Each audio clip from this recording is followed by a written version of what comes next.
50% of women over the age of 40 can't sleep. Are you one of them?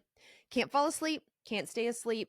Actually, sleep issues can happen at any age. It's entirely possible you went through a period where you couldn't sleep in your 30s, and then it kind of got better, or maybe it got really better. And now all of a sudden you're in your 40s and you're like, I can't sleep again, only for it to get better. And then you cross fully into menopause and boom, you can't sleep all over again. Maybe you've been a bad sleeper your whole life. Maybe you've been a perfect sleeper your whole life. And now, because of all these hormonal shifts and life and everything else, you struggle with sleep. You find yourself up at 3 a.m. You find yourself up at 5 a.m. You can't fall asleep. You're restless. You're anxious. You're thinking. You're analyzing. Maybe you're in pain. Let's talk about my 5 top tips for sleep, because I think this is really important. And this is more than just like chamomile tea. This is like, what do I go to when I can't sleep? I'm going to go through the top 5 things first, and then we're going to talk about sleep hygiene habits at the end, because both are really important, but I feel you already know the sleep hygiene habits. That's if if you're like up late drinking caffeine and alcohol and you can't sleep, well, we know why. Okay. Let's start with number 1. I'm actually going to start with progesterone, the hormone. Now, hear me out, whether you're on it or not on it. I want to explain, if you are not on it, how it might help. And if you were on it and it's not working, maybe you could talk to your prescriber about adjusting it. Progesterone, when you swallow it, and this is actual progesterone, just like the kind in your body. So actual progesterone, and you might be on oral micronized progesterone. Maybe you're on something called Prometrium. Maybe yours is compounded. When you swallow progesterone, it turns into compounds that are very calming, soothing, relaxing for your brain. Like a nice sigh, a deep breath. And this is for most women, not all women. Some women are actually sensitive in the opposite direction of progesterone.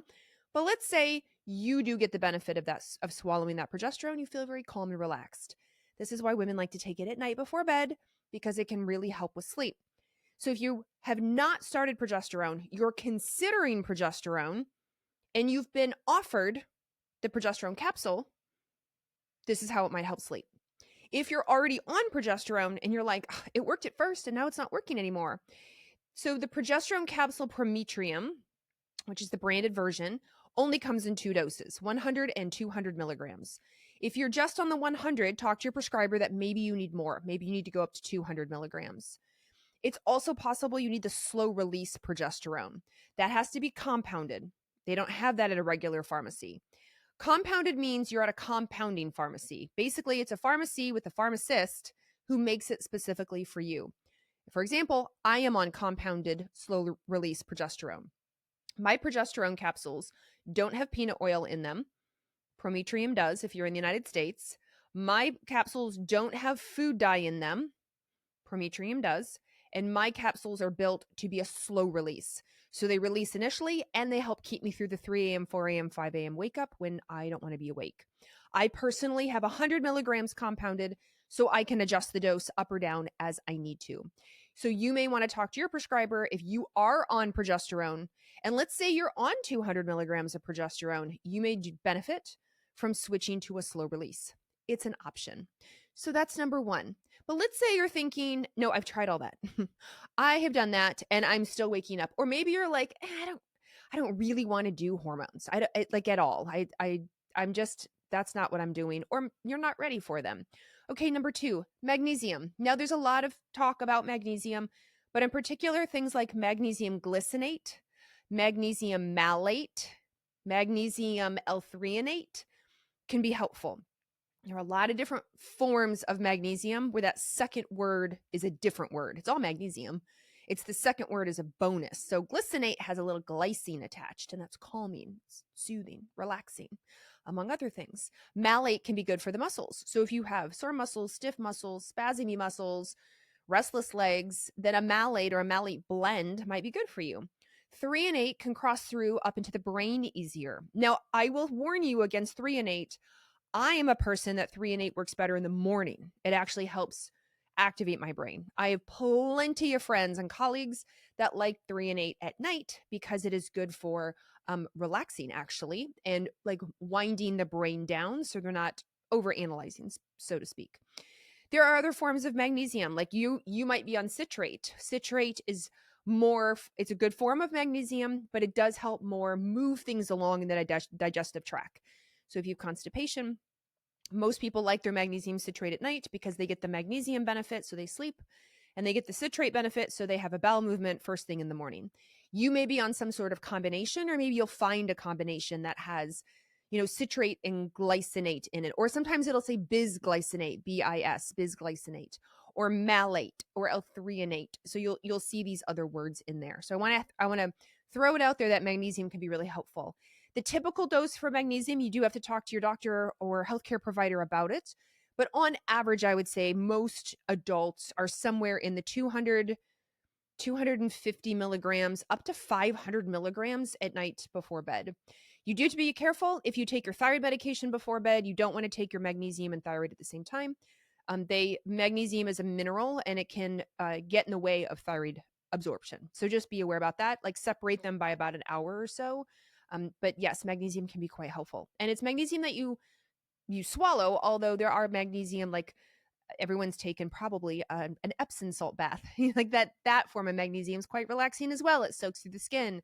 Maybe you've tried some sort of magnesium oil and it's helped with your tight muscles and soaks through the skin. But specifically for sleep, the oral is probably, or a powder or something like that you swallow is probably best. Okay, number 3, we want to support the calming part of our brain. Our calming neurotransmitter is called GABA, G-A-B-A. Now, GABA can be calmed in multiple different ways. You can actually take GABA. It's an over-the-counter, kind of an amino acid or neurotransmitter, that you take. Now, GABA is a big molecule, and there is a lot of evidence that maybe it doesn't cross through into the brain, but for some of you, it does. And to some degree, it might. GABA that you take as a supplement can also be a signaler. So it signals from the stomach up to the brain, hey, it's time to make GABA. There is another product called inositol with an I, inositol. Inositol is also good for blood sugar and insulin, but it can be calming and relaxing to the brain and supportive through GABA. There is an herb called passion flower. Passion flower is very sedative, very reduces anxiety through GABA. There is another L-theanine. L-theanine is also calming to the brain waves, can be supportive of GABA. So you can see like our own neurotransmitter GABA may not be able to support us. Maybe our stress has been so high that it just can't keep up and our brain is spinning and we're just in total fight or flight. And so by adding in extra support, whether it's inositol, especially if you have blood sugar or insulin issues, PCOS, there is good research on inositol and PCOS. Maybe L-theanine sounds good. Maybe passion flower, which is quite sedative, can be helpful as an herb. So you can see that and maybe you're doing something that's straight GABA. Maybe you find some sort of blend that has straight GABA in it, and then you take that at night before bed, and it can be very calming. All right, number 4, melatonin. Melatonin. Now, before you go just run and take melatonin, which I love melatonin, I want to walk you through a little bit of what happens with melatonin. So melatonin does decline with age, and it does tend to decline after about 50 years old. Not everybody, but on average after about 50 years old. Melatonin that's made in our brain, it's made in a part of a gland called the pineal gland. Once it's made there, it's released and it goes out into circulation. It is part of our circadian rhythm, where melatonin comes out at night, cortisol comes out in the day. So they're polar opposites of each other. Now, melatonin is interesting. It spikes in the middle of the night, somewhere between 2 and 4 a.m., depending on your sleep schedule. And when that spike happens, one of the cool things that occurs is a drop in your core body temperature. Well, guess who's waking up between 2 and 4 a.m. often hot? Women over 40, women over 50, right? And actually, you can have hot flashes and night sweats at any age. I have had women in their 20s and 30s that are like, what the heck? I'm getting hot flashes. I'm like, okay, we have some serious hormone, cortisol, melatonin imbalance going on, or progesterone, estrogen imbalance that's causing you to react or feel like you're menopausal when in fact you're not. So I want to point out that sometimes some women will say, I get really hot in the middle of the night, or I full blown have night sweats in the middle of the night, but I'm on hormones and the hormones lessened it, but I still have it. Or it took it away and now it's back. Does it mean I need more hormones? Like, maybe we need to support your melatonin better, because melatonin should spike, like I said, between 2 and 4 a.m. And then that helps drop core body temperature so you don't wake up hot. How do you support melatonin? Well, it is the hormone of darkness for a reason. So this is all part of that. Like, what is your sleep hygiene? What is your sleep wind down routine? Do you sleep in complete darkness? Are there lights? Do you have hallway lights on? Do you have night lights on? Do you have all sorts of electronics with lights that are all over? If you've ever like slept in a room that the TV light is green and or red, or then the smoke detectors, blaring there, you've got an alarm clock, like an old-fashioned alarm clock that's blaring. Maybe your phone keeps lighting up through the night because you didn't put it in airplane mode and you sleep with it in your room. Maybe everything you have plugged in has a little light. That can actually impact your melatonin, especially as we get older and more sensitive and reactive to that. You may have slept like a champ in your 20s. You may be like, oh, I could lay down in the middle of Las Vegas in a full music, well-lit show and fallen asleep. But now that you're older, now that you're more older and more sensitive, you will find like, no, I need to protect my peace. I need to be in complete darkness. Maybe that means you go buy a really cute, really protective sleep mask to put over your eyes so that you are in darkness. Now, if you do decide that's not working, the wind down routine is not working, I'm trying these other supplements that I've been talking about, and we're only up to number 4, melatonin. But still, like you're like, this isn't working. Melatonin might be the right answer for you. Always talk with your healthcare provider. But the way that melatonin works, as it starts to decline with age, it's hard to get that back. So then we do maybe have to start using 0.3 to like 1 or 2 milligrams at night before bed. So I love melatonin when I travel. I love melatonin to help reset my circadian rhythm, get me back on a different time zone. Right now, I don't need melatonin. I have tested my melatonin. I make really good levels of melatonin. I'm not quite 50. We'll see what happens in another year and some change when I turn 50, what my melatonin is doing. And then in that time, if sleep is still, very evasive for me, it's eluding me, then I will for sure pulse in melatonin. Now, again, you may be like, what do you mean 0.3 milligrams? That's such a low dose. It is. Humans make less than a milligram. Less than a milligram. I'm aware melatonin is out there. It's 1 milligrams, 3 milligrams, 5 milligrams. I mean, you could 10 milligrams, 20 milligrams. You can find it all sorts of doses. But what I generally recommend for people when they talk to their healthcare provider is like, hey, I'd like to start low and slow. So maybe taking a 1 milligram and breaking it in half. There are companies out there that make it as a 0.3 milligram, which is about what the human body makes. Maybe you've tried that and the 1 milligram works for you. Now, how do you dose the timing of melatonin? Here's where it gets tricky. If you've tried melatonin before and you thought, hated it, didn't work, didn't help me sleep, you actually have to play with melatonin to find the right timing for you. Some people find if they take it right before they go to bed, it works well. People need to take it an hour before bed. Other people need to take it about 2 hours before bed. And I know it can seem high maintenance and it can seem like a pain that you have to play with it, but that's kind of what you have to do. Now, and it's the same goes if you've tried melatonin and it gave you wild dreams or it kept you up. If melatonin is taken at the wrong time of the night, then it can interfere with your sleep cycle, and that can cause weird dreams. That can cause you to wake up when you don't mean to wake up. So if you're going to incorporate melatonin and you've got the blessing from your provider, then you want to play with the timing of it to see when is right for you. Do you need it 2 hours ahead of bed, an hour ahead of bed, right before bed? And I know the 2 hours before bed is a pain because you have to remember to do that. You have to set an alarm or somehow remember, oh yeah, I go to bed at 10, so at 8 o'clock I take my melatonin to prime me and get me ready. I know it's not the easiest thing. It's way easier to take things right before bed, like magnesium or like passion flower or GABA for that matter. Melatonin, you do have to play with. That leads me to number 5, just the whole broad category of what we call nervines or anxiolytics, which are basically herbs and support that bring it down, that calm. And I'm going to talk about a few that are different from, like I said, chamomile. Like everyone knows chamomile tea. Chamomile tea might work really well for you, but maybe it doesn't. Maybe you're like, I've tried that. I have, but I mean, I do it every night out of habit, but I still don't sleep. So I don't know what to do. Well, I've already mentioned passion flower. Passion flower is a beautiful flower. It is quite sedating for a lot of people. You do have to be careful if you are like operating heavy machinery. Don't drive after taking passion flower, according to the research. It does activate or support GABA. So if you are anxious, mind spinning, and you take passion flower, then it can help calm the mind spinning, calm the anxiety, and try to push you into sleep. Now, let's say you're not like, I'm not really like anxious. I'm more kind of stressed. It's not really anxiety. It's just like, I have so much to do tomorrow. I have so much going on. I think I just like the bullet points are never ending. Hashtag life sucks. Like, that's more what it's like. Okay. Then we think of things more like skullcap. Skullcap, also an herb.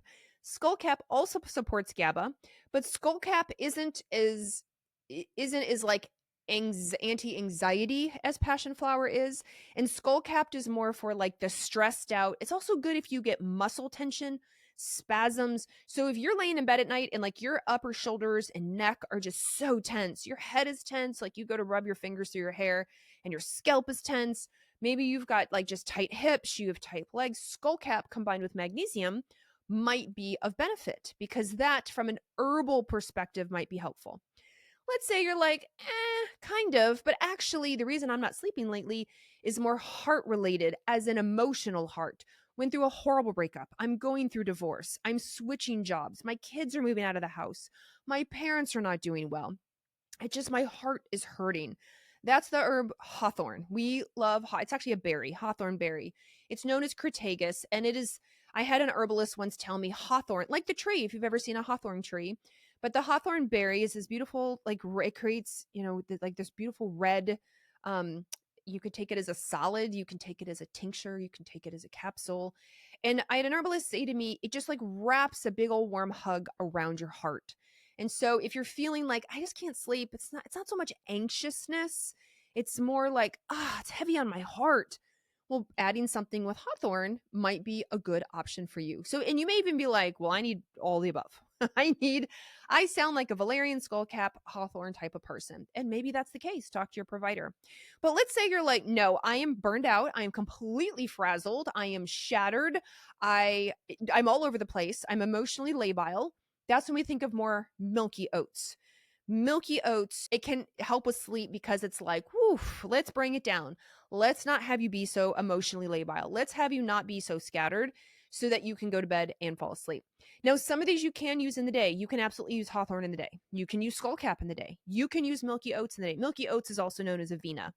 So I'm sure you know the lotion Avena, which Avena's oats, but this is like a different part of it. And so when you take it internally, then you help when you feel sort of frazzled, scattered, labile, like all over the place with Avena. And you will notice in some of the blends for stress or anxiety or sleep, like they contain one, two, three, four of these things.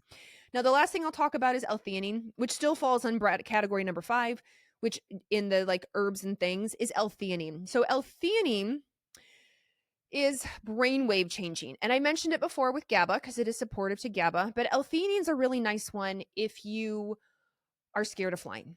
If you are about to do something like go on stage and talk, you have to present to your boss.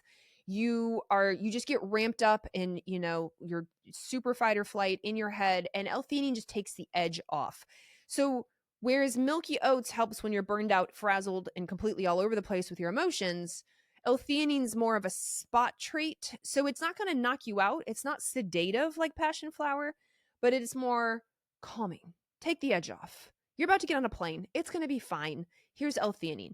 Or let's say you just had a really awful conversation with your boss, or you just got in a fight with your partner, or you're super upset with your kid's teacher, and you're like, I just need to take the edge off. Like, I just need to bring it down, but be able to function and go about the rest of my day. This is when L-theanine can be helpful. So it is nice before bed, and you will see L-theanine in nighttime support for this reason, but you also will see it in daytime stress support as well, because it's not sedating, but it can help bring it down a level. And then at night, if you bring it down a level, then your body can do its own thing, which is hopefully fall asleep and stay asleep. So those are like 5 things. It's not everything. I'm sure you might be thinking, well, what about ashwagandha? And what about the herb valerian? And why not chamomile? I know there are a lot of options out there, but I wanted to cover some that maybe you haven't heard from before, or maybe it's in your blend, but it's not popular, it's not common, it's not what you're seeing on all over social media. So I wanted to explain what they are. And some of them, just like hawthorn. Nobody talks about the heart, the heavy on the heart aspect of it. And hawthorn tastes great. And like I said, it comes as a solid extract, meaning you can just stick a little, get a little spoonful in there, and it can be really quite helpful. And hawthorn is good for the heart in general. It's not just the emotional heart, but the physical heart as well. In herbal speak, hawthorn is often used for heart related conditions. Now, in the very beginning, I said we're going to talk about the foundations at the end, and I'd be remiss, I'd be a bad doctor if I didn't talk about them. So it's just reminding you, treat yourself like a toddler at night. This is not the time to watch the scary things unless it's Friday or Saturday and that's like what you do on your weekends. This is not the time to drink a bunch of alcohol. Alcohol 100% is going to jack up your sleep. You know it is. This is not the time to do caffeine late in the afternoon or night. Or maybe you've been trying to convince yourself that 3 p.m. coffee, even that 3 p.m. green tea is okay for you. If you haven't been sleeping, let's cut it out and see. Or energy drinks or anything caffeine related. Sometimes even too much chocolate. Let's say you had something super, like a brownie, a chocolate brownie with chocolate ice cream on top. That's a lot of stimulation for the body, not to mention a lot of sugar. That could definitely impact how you sleep. So you're going to treat yourself like a toddler. You're going to wind down. You're going to have a little routine at night, whether it's 15 minutes. Some people are longer. They take an hour because they take a bath and they read and they drink tea. It doesn't have to be this crazy thing, but it needs to signal to your body basically every night. I understand if the weekends are different, that like, hey, now we're getting ready for bed. Just like you would signal to your toddler, hey, you know what? It's getting to be bedtime. Let's take a bath. Let's put your PJs on. Let's read a book. Let's calm down. You do the same for your body. We're trying to reinforce that. I mentioned already sleeping in darkness, really important. That light at night, LAN, light at night, you can find it all over the research and the impact it has on melatonin, and then even things on glucose and insulin for the worse afterwards. I know it's crazy. You think I'm just getting up to go to the bathroom in the middle of the night. What do you mean? I turn on my little nightlight, or I use the flashlight on my phone, or I full blown turn on the light in the bathroom and then I go back to bed. That light at night has actually been studied because it can interrupt melatonin's pattern, could interrupt your body temperature dropping, could interrupt your blood sugar and insulin support the next day, leading to more hunger, more blood sugar fluctuations, eventually weight gain. So even just something as simple as light at night in the middle of the night can really cause problems with everything. Speaking of blood sugar, what is your blood sugar before bed? Are you all over the place? Are you eating late? Are you eating heavy all the time? Are you eating early, and then by the time you go to bed, you don't have enough of the support, you have nothing in your system, then your body crashes out completely, and now you're hangry, trying to go to bed hangry? That's going to wake you up. What about sleep apnea? What about snoring? I know, mouth breathing. These things interfere with sleep. So we want to make sure they're getting addressed. And as women get over 40, sleep apnea and snoring, it doesn't necessarily sound like, like a really loud sawing logs type of thing. We have this image in our head of people who snore or sleep apnea, like, oh my gosh, it's like the movies. They're sawing logs, or they're usually like big burly men in these movies that you're like, yeah, of course they have sleep apnea. Of course they snore. Women present differently. They have a very soft snore. And if your partner snores, they may not hear you snore. You may not know that you snore. So it's really important over the age of 40, if sleep's an issue and we maybe suspect mouth breathing, snoring, or sleep apnea, you got to get it evaluated. You got to ask about a sleep study. And I know it's not sexy. I know it's not fun. Trust me, I know. But because of the hormone shifts, it does shift our upper and lower palate and how everything lays back in our throat, our mouth, and then that can come forward and impact how you sleep. So many things. So remember, progesterone, we can talk about dose and slow release, okay? Magnesium, you can talk about different forms. Maybe use a couple, maybe use a blend. Be careful of the L-threonate. that might make you more active. Therefore, you may do better with it in the morning. We can talk about GABA, so inositol, L-theanine, passion flower, GABA itself. We can talk about melatonin. Melatonin is at night. It's the hormone of darkness, circadian rhythm. It needs to peak between 2 and 4 a.m. to do a lot of things, but one of the things is drop your core body temperature. So maybe we need to reevaluate the darkness that you're sleeping in, your nighttime routine, or maybe it's time to talk to your provider about a tiny bit of melatonin to help. But then you're going to adjust, you're going to play with it to see where it might work best for you. Lastly, we get into the herbs and things that aren't really talked about that much. Hawthorn, skullcap, passion flower, which I just mentioned, L-theanine, which is very common, milky oats. And how might these work for you? How might these blends work for anxiety or mind spinning or feeling shattered or heavy on your heart or just feeling anxious, up in your head, and how can they help support your sleep? Cuz sleep is so important. And I know hormones can feel like herding cats. This all can mess with your sleep.